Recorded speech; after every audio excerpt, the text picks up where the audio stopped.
Hello. Surgical field. There is a Ukrainian woman who works at the manicure place. I'm going to wait a couple more minutes and then I'm going to start the call.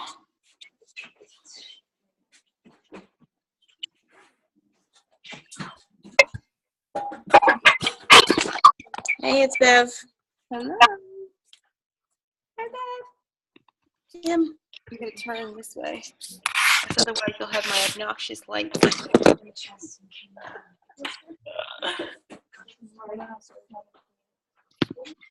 I was like, oh, I hope I don't fall asleep.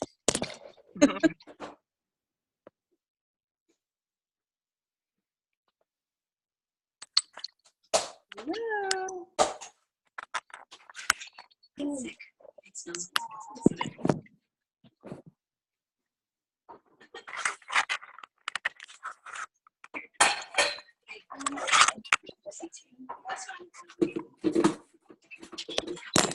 Should it start in 1 more minute? It's already recording. So don't say anything naughty.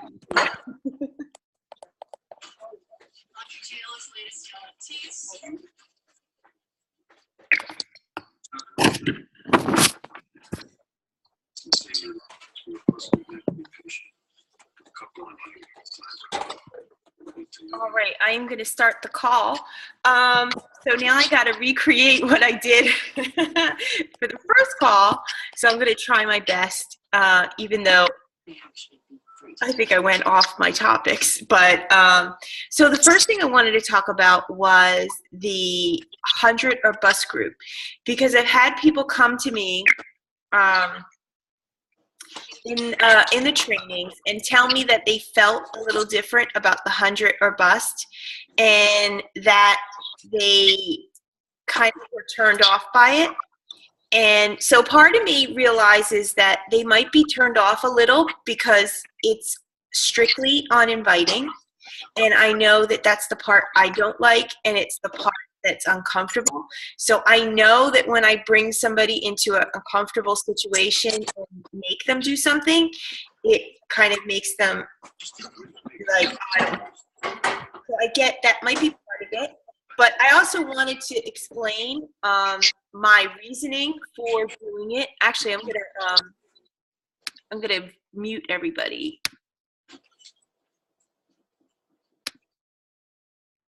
Okay, good. And so the reason I did that was because I felt like the first group we did, Gold Diggers, was a really good group.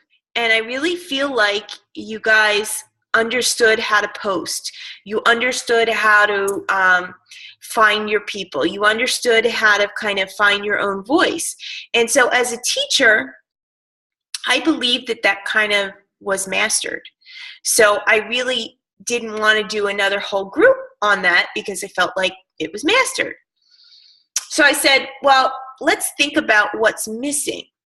So my thing was that what was missing was the inviting part, the actual inviting. And it's the icky part of it, and I get it. And so I think people were a little turned off by the fact that they needed to invite every day. And so they kind of were like, I don't want to do this. I'm kind of checking out. And then I do believe, though, that people had some good insight too. And I love that this week people felt free to give me their opinion, because I never want to be the kind of leader that people are like, yeah, Kim, everything's great, Kim, you're great, Kim. Yeah, no, that's actually very dangerous to your organization when you have people around you who can't be truthful with how the organization needs to run better. And so I never want to have that appearance that I want to hear that everything's unicorns and roses, because that's a little different than me expecting people to be positive, right? There's a difference between wanting people to be positive and then wanting people to just tell me things I want to hear. And so I kind of love that people kind of stepped out and told me some reservations about that 100 or bus group. And so one of the things that they told me is, and I'll call her out, Judy, and I hope she doesn't mind, because I give her credit for, writing me this really eloquent message and telling me that she felt like, you know what, Kim, you're a 7-9-star combined coach. You've been ranked in the top. She's like, obviously you're a good inviter, but I really don't feel like you share how you invite. And I was like, you know what? She's right. And the thing is that I actually don't invite the way the rest of the top coaches do. A lot of the top coaches are more aggressive in their inviting. So in my thinking, I was like, well, I need to teach them the way the top people do it, right? Because I want them to be more successful than myself, so let me try to have them invite. And the thing is that my way of inviting has really been to really connect with my people on social media and really connect with people on a consistent basis and develop relationships. And so I'm not the person who kind of sends these messages out that says, hey, you want to buy Shakeology? Hey, you want to buy a challenge pack? I try to have always kind of, two things I do. One thing I do is try to start by my posting to develop connections with people. And then the next thing is I always run challenge groups. I always run online groups. So that part of my inviting is always been there. Every month I am inviting people. Now, am I sending a personal invite to them? Not really, not usually, only if they've actually come to me or I've seen something that they've posted. But one of the things that I think makes you feel icky about inviting is one of the things that I do is I have people on my Facebook that I think will be my people. And so I kind of follow them and I watch what happens in their life. I watch what posts they do and I kind of participate with them. And even if they're doing something that I think is stupid and I think is harmful and I think will not help them, I will always be their champion. And I always kind of like, I share the story of Heather. Heather, I kind of was friends with, she friend requested me, and I kind of watched her kind of do these different diets and things like that. And all along, like, I knew they weren't going to work, but I still like wanted her to win, right?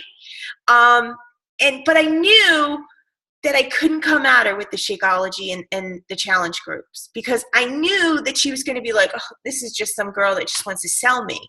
So I kind of like started to develop a relationship and posting on her stuff in a very genuine manner so that when I eventually kind of grew some balls to kind of message her, I felt like I had a right to. Because I had been there kind of like trying to champion her and so I kind of said to her, I was like, I see you doing that ketogenic diet and, I've done it in the past and I don't know if it's helpful. At least it wasn't for me. If you're interested, I do have this program called the 21-Day Fix in Shakeology. I'd love to have you in my new group that I'm starting up. Let me know. And it kind of started a conversation and she joined me. And she's been a great asset. She is my people. And the same thing with like Kim Shaw. Kim Shaw was another person that friend requested me. And I think she found my post on Chick Fit Kim or something like that. I forget which one it was. But anyway, she friend requested me and like I kind of watched her for like 6 months and I didn't even know her, but I knew her story of like her husband's accident and like she inspired me more than anything else, which is kind of funny that she wound up signing to be a coach with me and a customer because she inspired me. Like I just remember like one of her posts saying like, sometimes you ladies complain about your husbands and all this other stuff. Like you never know, like your life can change in an instant. And I still remember that. And, so I had this kind of rapport with her through posting on her stuff so that when the 21-day fix came out, I felt confident enough that I had shown her that I cared enough, that I was coming from a good place. I wasn't coming from, hey, I just want to sell you.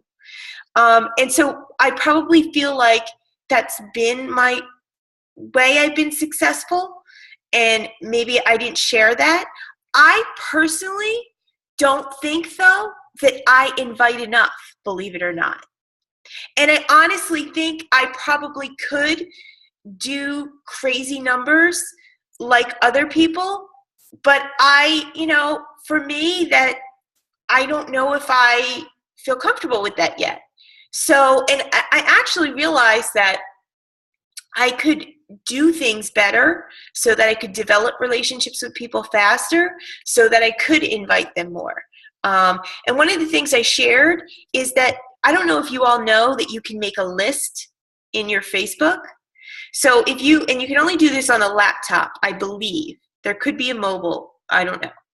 But on a laptop, if you go to your left-hand side of your Facebook already has made some lists for you. So maybe like I have like a list of all the people that went to Rowan College. I have everybody who lists Cherry Hill East as their high school. You can make your own list. You hit that more button and it says create your list. And you can put those people that you want to start developing relationships with in a whole group. So that when you log on to Facebook, you go to that list and you only see what those people post. So it allows you to waste less time on Facebook. It allows you to really hone in on those people. I actually just made a list of all my customers because I feel like they get lost. At one time I didn't have a big organization and it was easy to kind of keep up on people. And I feel like I've kind of done a disservice to my customers because I've lost them. I don't know what they're posting in their everyday life and things like that. So that's kind of something that I've done so that I can better help me make relationships. I talk to people. And I know I am an introvert, but I still talk to people. I don't know why. Like last night I went food shopping at 11 o'clock at night and I finished by 11:30. But the girl who was checking me out was so tired. She looked so very tired. And she said, oh, I can't wait. I can't wait for another half hour. And I said, oh, really? I was like, I understand. I was like, how long have you been working? She's like, oh, I did a double shift. And then I was like, oh, did they let you do that? I just started like asking her about like what it was like to work there and all this other stuff. So what do you think the best thing to say to somebody who is tired, who is working double shifts, who doesn't like their money?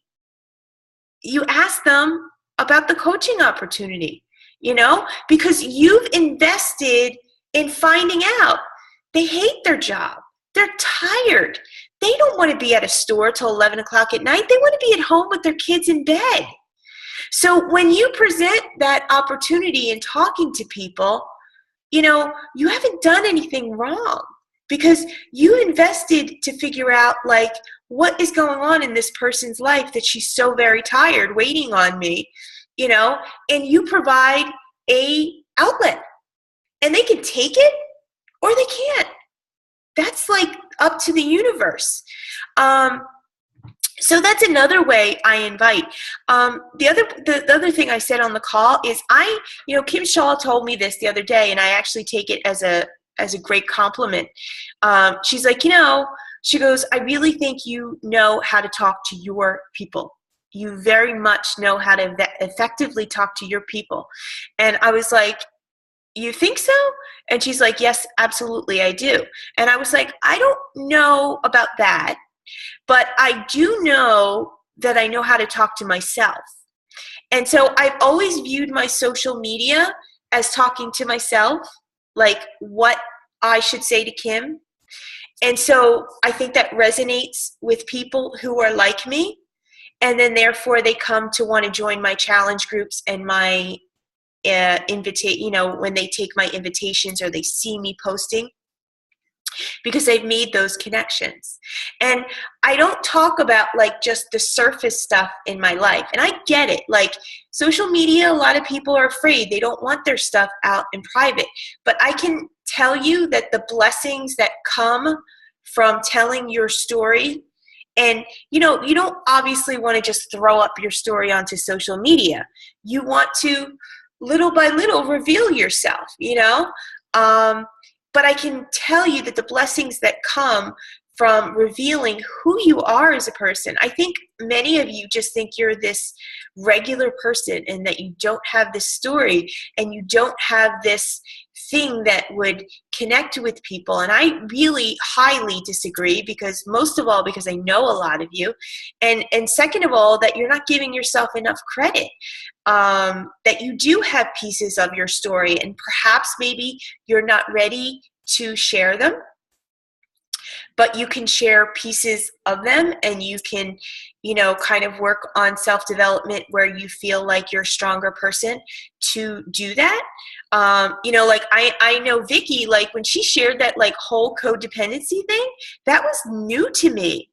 I never put two and two together that was me, and that was some issues I was having. So like the fact that she was so honest, she changed my life. Because I am now like reading things about that to change it. So, if you're truly in this to change people's life, which I totally know, I honestly don't think we've ever had anybody in our downline or my personally sponsored coaches who people are like, just show me the money. I don't care who I sell or what I sell or whatever. We don't have that. We don't have a culture for that. And so I implore you to think and dig a little deeper of, sharing your story, because I think the fears that you have that people are going to judge you are going to be drowned out by the blessings you're going to have from people who are going to say, thank you. Thank you for giving me a voice. Thank you for making me not feel so alone.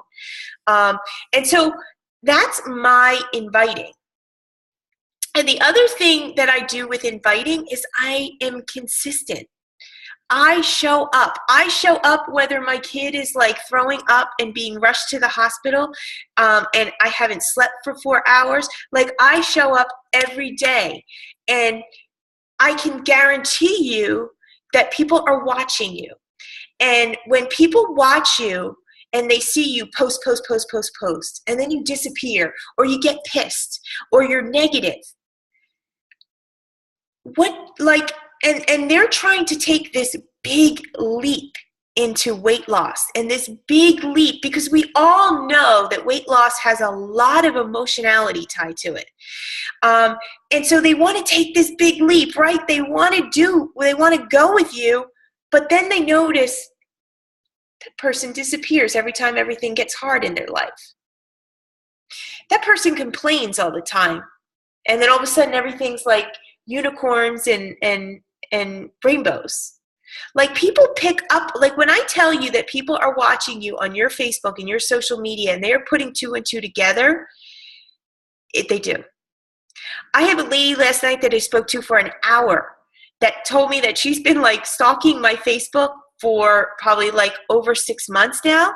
She was trained by Danielle Natoni. She has followed Tanya. And, two people who are good coaches, but who are very well-known people.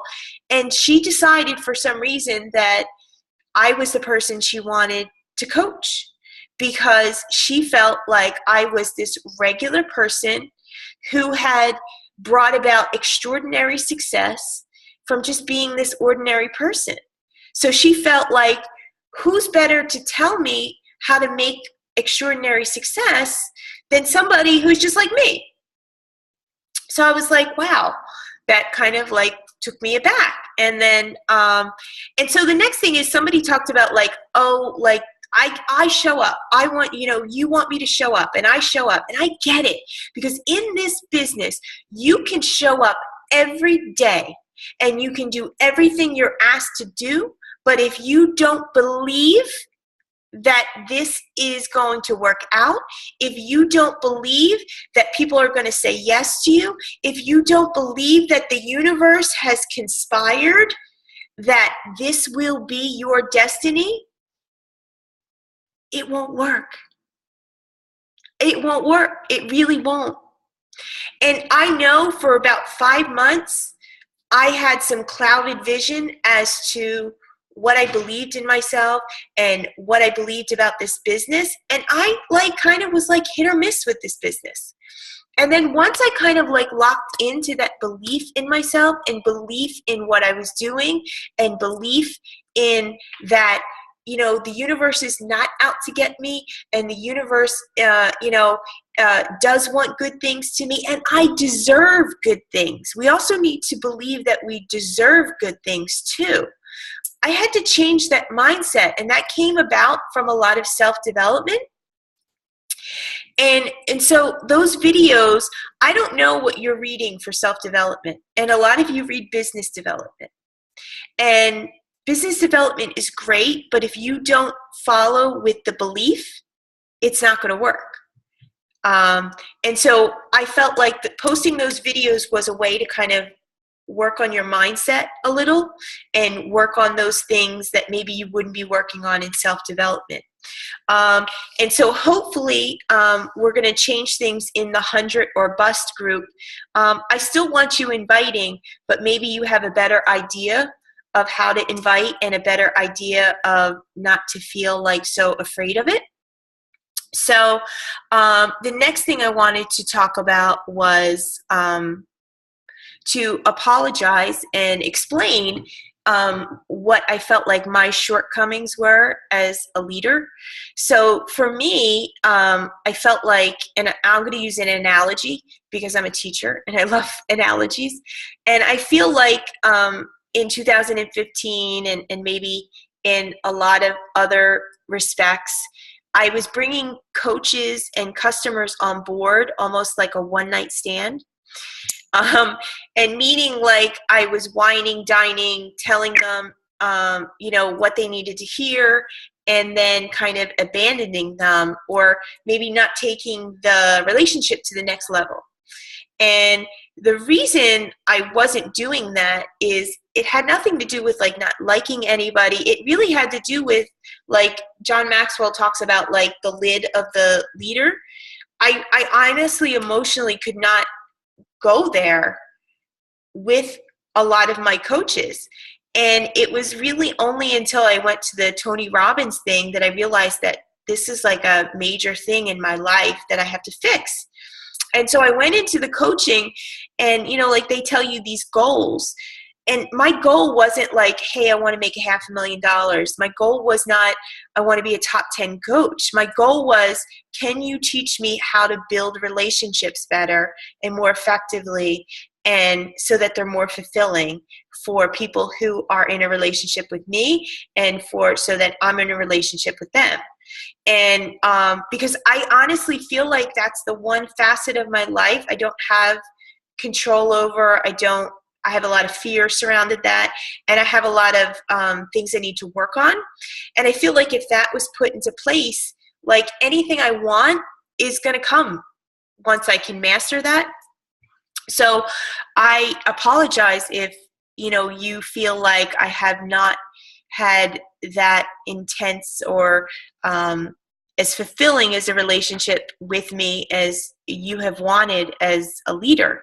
And it's definitely something I wanted to work on, and it's something I plan on working. I feel like I've only been working with them for a week, and I've kind of changed a little. I've seen a difference between the way you guys interact with me and stuff, so that kind of helps me. I can tell you that I am probably going to fail at a lot of stuff in trying to fix this, but I will definitely be failing forward, that's for sure. The next thing I wanted to talk about was, what else? New challenge group. I feel like I got a little lazy with that Fitspire Empire group because it was easy to just put people in there, and it was easy to just kind of post in there every day, but I felt like I was no longer getting results for people like I did a year ago when we first opened that group. And it's like 600 people, and like, so I felt like it was creating this sense of mediocrity.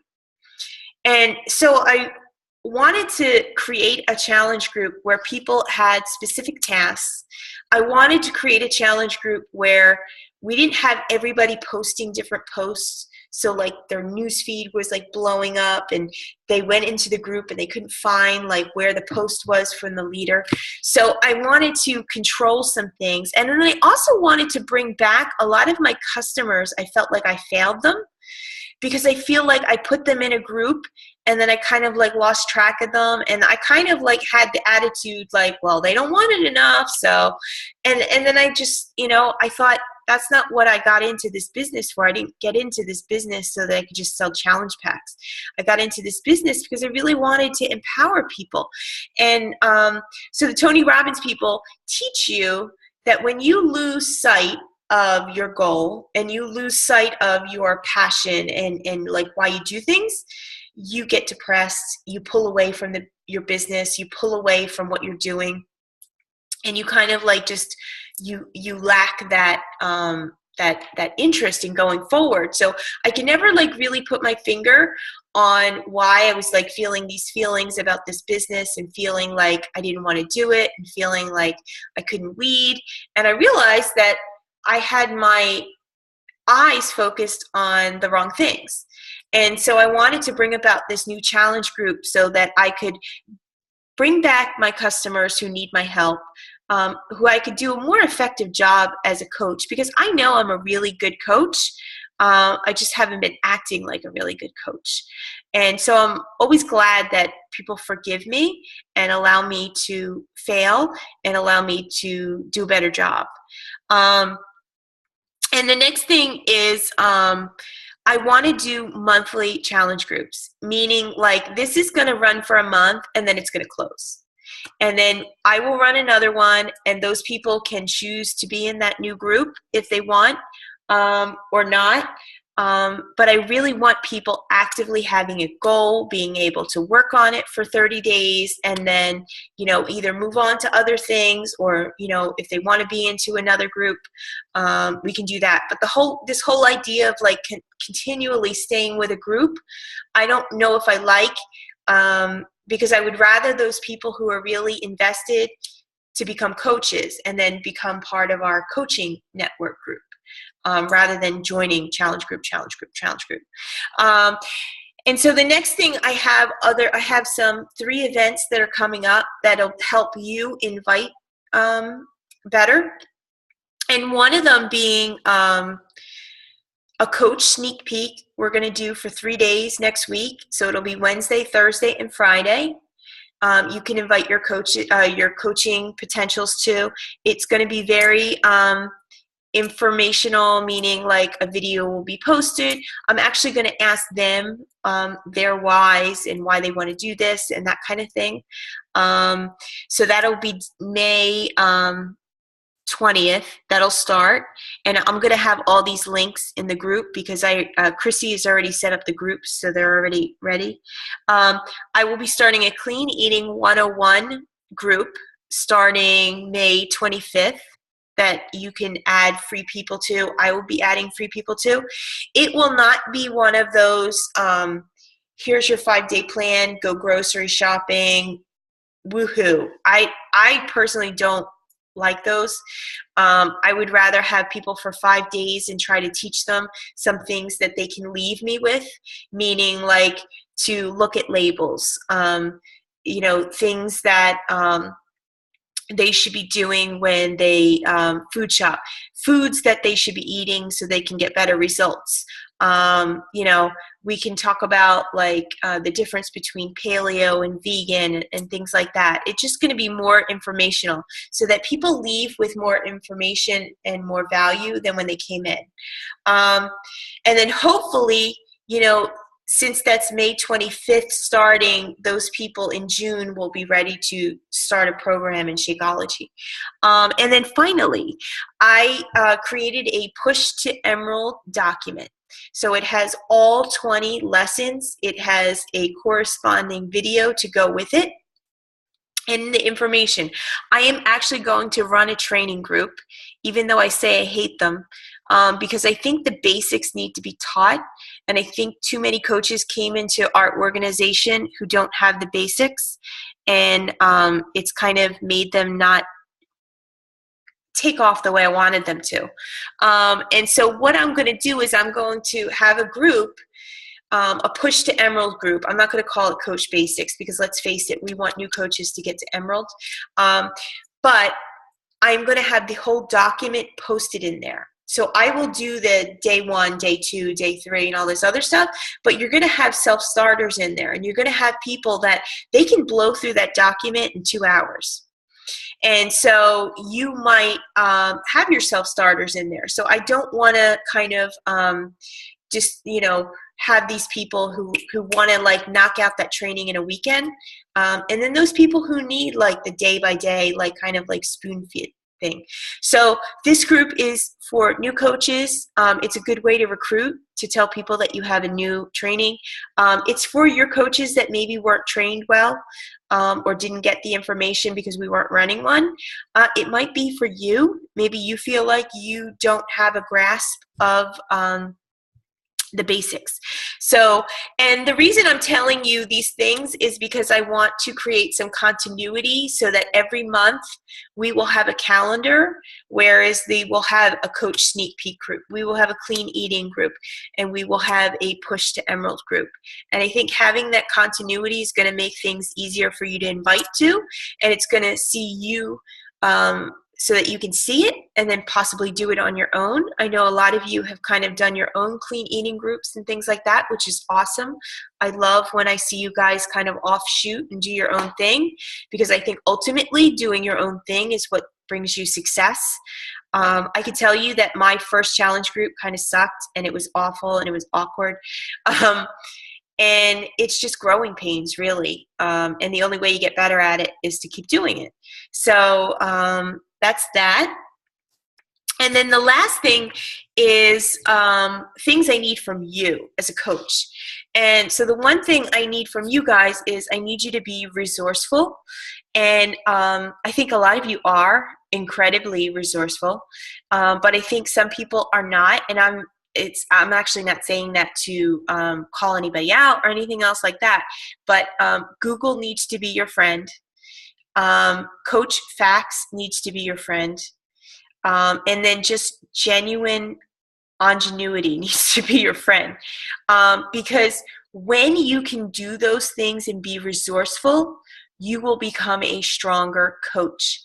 If you are the person that keeps asking some basic questions that can be answered in the coach group, you are limiting yourself. And the people who you have brought on as a coach, you're limiting them too. And so one of the greatest things and characteristics you can have as a coach is to be resourceful, to know where to get answers. And because if it's kind of like, I'm going to talk about teaching because teaching has like different levels, right? So there's like knowledge level. Knowledge level is like just basic. And then there's like at the top, it's like being able to think of things in a new way, right? We don't want our coaches to stay at the knowledge level. So like they're asking like, oh, how much is this challenge pack? Or things that can easily be answered or answered on Google. We want like people to ask thought-provoking things in the group, things that make us better people, better coaches. And I just think it makes it. The next thing is I need you to stay checked in. So many people kind of told me that they're afraid to contact me if they are kind of have left the business, or they're not feeling it, or they're frustrated, or they're going through family problems because they feel like I don't like them if they contact me or I contact them and they're not doing well. And that breaks my heart, because I never want people to think like I think of them as Success Club earners, and that's the only value they have to me. And so people feel like they can't make a phone call with me because they feel like they don't have a strategy, or they don't, they're not inviting like they should. And to me, that's honestly kind of when I do need to talk to you. Because if you're stuck and you're frustrated, or you're having family problems, or you're having some issues, that's kind of when you do need to talk to a coach, because it's going to make you feel better. And I don't even know if what I'll say to you is actually going to have anything to do with your business. It just might be that you have somebody that listens to you and somebody that, cares about you. And so I think the thing about like me not liking people comes about because I feel like the people who feel like I don't like them are the people who struggle with the same things that I struggle with. And so when I see people struggle with the same thing I struggle with, I don't have empathy for that because I don't have empathy for myself. So if you don't have empathy for yourself, it's really difficult to have empathy for other people because it's something that you shut off on yourself. So you try to shut that off on other people. So it's something that I've learned. It's something that I'm working on. So I just wanted to put it out there that if you feel like it's a personal thing that I feel that I don't like you or something like that. And then the next thing is to stay checked in. I can tell you that if you're going through a bad time, pulling yourself away from the coaching group is not going to make it better. It's going to make it worse, actually. I've never had been through any kind of situation where not being a part of the coaching group made things easier. It actually made things worse. So stay checked in and stay consistent. I mean, when I tell you that staying consistent is probably like the most important thing about this job, I don't lie, because I see so many people who are consistent and then they run away, and then they're consistent and then they run away, and that doesn't work. And what does work is kind of like, so when Shaun T in Insanity Max is like, if you think you can't do one, I want you to do 3. That's the kind of thing I want you to think of. If you think you can't invite one more person, if you think you can't do, I want you to know that you can do it and hold in there, because I know that uncomfortable feeling of change, that uncomfortable feeling of, holy shit, I'm forging new territory and I feel really uncomfortable. Stick with that uncomfortable feeling, because I can guarantee if you get used to it, it'll get easier and easier and easier. But if you keep running away, it's not going to get easier. So thank you so much for being on the call. We are going to have Zoom calls every Wednesday. I can't guarantee that I can do 2 of them, but what I might do is do one early one week and then one late one week, and that way we don't kind of miss our West Coast people. And I will have you talking on those calls. I know this call I wanted to talk a lot about some things, so I kind of took over. So thank you for being on the call, and I hope that gives us a little clearer direction as to where we're going as an organization. So thank you so much.